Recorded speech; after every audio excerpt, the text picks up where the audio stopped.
Isaac Asimov's The Gods Themselves is a masterwork of science fiction that explores themes of scientific ambition, political maneuvering, and the clash of worlds. The novel is divided into 3 distinct parts, each offering a different perspective on a central existential crisis. The first part is set on Earth in the near future. The story introduces the electron pump, a revolutionary technology that provides virtually limitless energy by exchanging particles with a parallel universe, the para-universe. The pump was discovered by Dr. Frederick Hallam, who noticed strange isotopes in a sample of tungsten. However, Hallam's discovery was less a product of genius and more of sheer luck. An alien intelligence from the para-universe initiated the interaction. Hallam's discovery earns him fame, and he is celebrated as a genius. However, the narrative quickly reveals Hallam to be a petty and insecure man, more concerned with maintaining his reputation than advancing science. His colleagues fear him, and dissenting voices are swiftly silenced. Dr. Peter Lamont, a younger physicist, becomes suspicious of the electron pump. Through his research, he discovers that the pump works by exploiting differences in the laws of physics between the 2 universes, specifically the strong nuclear force. This process is slowly destabilizing physical constants in both universes. On Earth, the long-term consequence could be the collapse of the sun. Lamont tries to raise awareness, but he is met with indifference and hostility. Humanity has grown complacent, intoxicated by the seemingly endless energy provided by the pump. Hallam, feeling threatened by Lamont's findings, uses his influence to discredit him.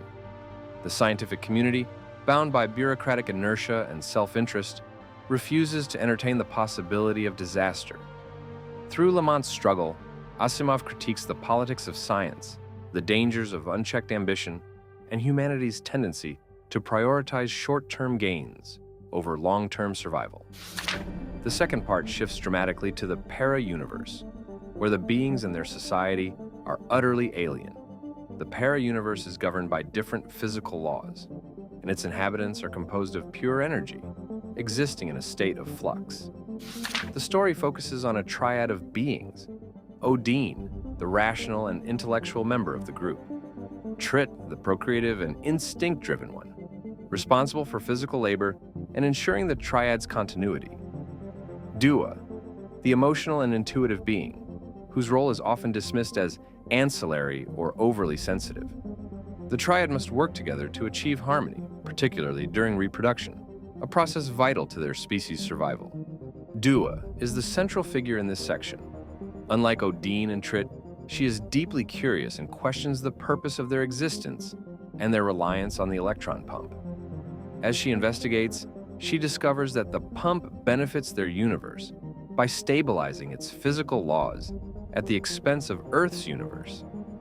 This exchange could eventually lead to Earth's destruction, though most beings in the para-universe remain indifferent.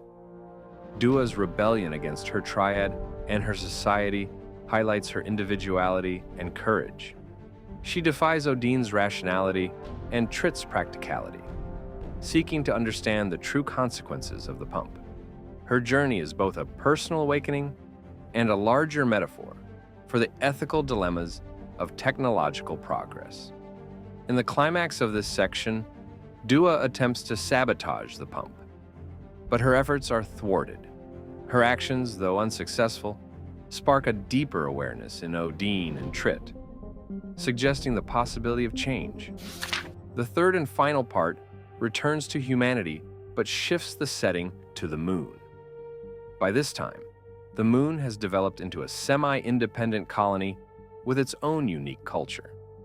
The Lunars are physically adapted to low gravity and are more open-minded and independent than their Earth-bound counterparts. The protagonist of this section is Dr. Benjamin Dennison, a physicist who once worked with Hallam but was ostracized for challenging his authority. Dennison has retreated to the moon, where he finds a new sense of purpose. He meets Selene Lindstrom, a lunar tour guide, and Gottstein, a brilliant but enigmatic physicist. Dennison discovers that the Lunars share his concerns about the electron pump. They recognize the existential threat it poses and are more willing to explore alternative solutions. Together, Dennison, Celine, and Gottstein worked to develop a new kind of pump that would draw energy from a third, uninhabited universe. This would eliminate the destructive effects of the current arrangement. As they race against time, Dennison faces numerous challenges. Earth's resistance to change, Hallam's continued influence, and the technical difficulties of building a prototype. The climax of this section is a dramatic showdown between Dennison's team and the entrenched powers on Earth. In the end, Dennison succeeds in demonstrating the feasibility of the new pump. While the immediate crisis is averted, the story ends on an ambiguous note. The question remains: will humanity learn from its mistakes, or will it continue to prioritize convenience over survival? The Gods Themselves remains one of Isaac Asimov's most celebrated works. Its ambitious narrative structure, blending hard science with emotional depth, has earned it a place among the greatest science fiction novels of all time. The title, drawn from Friedrich Schiller's quote, "Against stupidity, the gods themselves contend in vain," underscores the novel's central warning. The greatest threat to survival may be humanity's own short-sightedness.